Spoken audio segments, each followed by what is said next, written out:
เหตุผลใดสสวลีเวชพงศ์บ่สืบต่อลงสมัครนี่คือคำตอบที่ทุกคนอยากรู้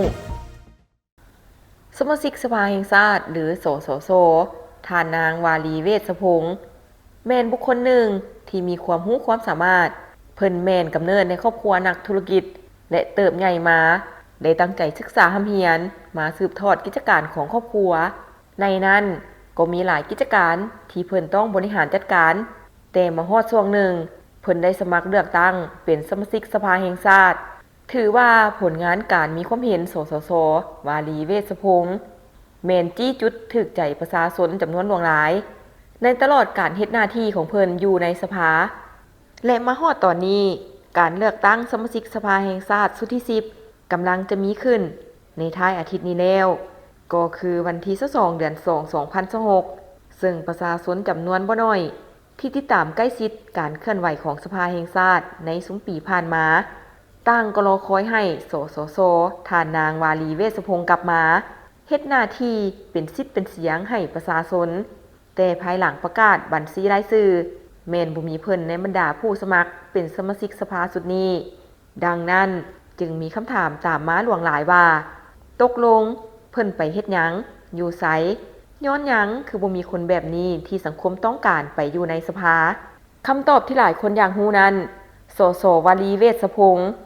ได้มาตอบให้กับทุกคนด้วยตัวเองแล้วท่านบอกว่าประธานสภาแห่งชาติประธานสภานครหลวงและบรรดาท่านสสสเอื้อยอายน้องนุ่ง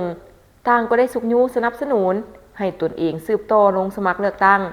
เพื่อปฏิบัติหน้าที่เป็นสสสอีกสมัยหนึ่งแต่ได้ขออนุญาตครอบพวกเพิ่นบ่ขอสืบต่อและได้ตั้งใจไว้ด่วนแล้วท่านได้ขอบประชาชนบางเมืองตอนลงไปเผยแพร่ผลของกองประชุมแต่ละครั้งการครอบบ่สืบต่อครั้งนี้เนื่องจากว่าตนเองอยากขอเวลาพักจากการเป็นนักการเมืองเพื่อจะได้มีเวลาหันมาเบิ่งแยงเอาใจใส่กิจการของตนเองซึ่งก็แม่นอีกบทบาทหนึ่ง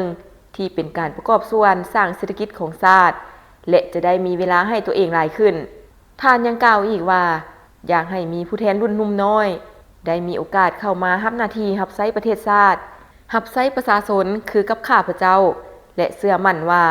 พวกเพิ่นจะเฮ็ดได้ดีผ่านการอ่านประวัติของแต่ละท่านถือว่ามีความรู้ความสามารถสูงขอให้พวกเฮาเชื่อมั่นและสนับสนุนพวกเพิ่นมั่นใจว่าสสสที่10จะต้องปฏิบัติหน้าที่ได้ดีอย่างแน่นอนการขอพักผ่อนครั้งนี้มันเป็นจุดหมายอีกบัดก้าวหนึ่งในการเดินทางของชีวิตข้าพเจ้าจะพยายามประกอบส่วนช่วยพรรคช่วยรัฐพ่อแม่พี่น้องประชาชนบ่ทางกงก็ทางอ้อมตามแห้งของข้าพเจ้าเอง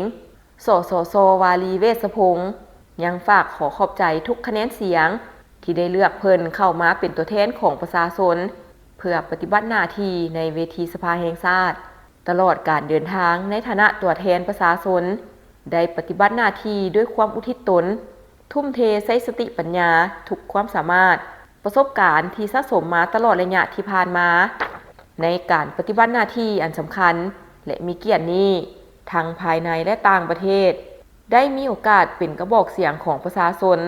และสะท้อนปัญหาต่างๆให้องค์การปกครองและทุกภาคส่วนที่เกี่ยวข้องได้รับทราบตามภาระบทบาทหน้าที่การเมืองที่ได้รับมอบหมายจากองค์การนิติบัญญัติสุดความสามารถเท่าที่สามารถให้ได้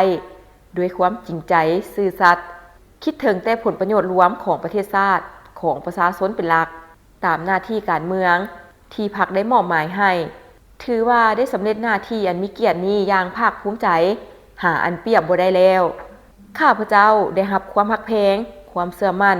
ความไว้วางใจในการปฏิบัติหน้าที่ผู้แทนของข้าพเจ้าจากพ่อแม่พี่น้อง FC ทั้งหลายแสดงผ่านความคิดเห็นต่างๆผ่านโซเชียลนั้นข้าพเจ้าขอแสดงความขอบใจอย่างจริงใจจากหัวใจมีข่าวดีจะมาบอกสำหรับใครสนใจเช่าพื้นที่ขายเครื่องทุกประเภทและเช่าพื้นที่ป้ายโฆษณาอยู่ตลาดลาวสนใจสอบถามที่เบอร์ 02058389209 สถานที่ตั้งอยู่บ้านสุพังเมืองไซธานีนครหลวงวิจันทร์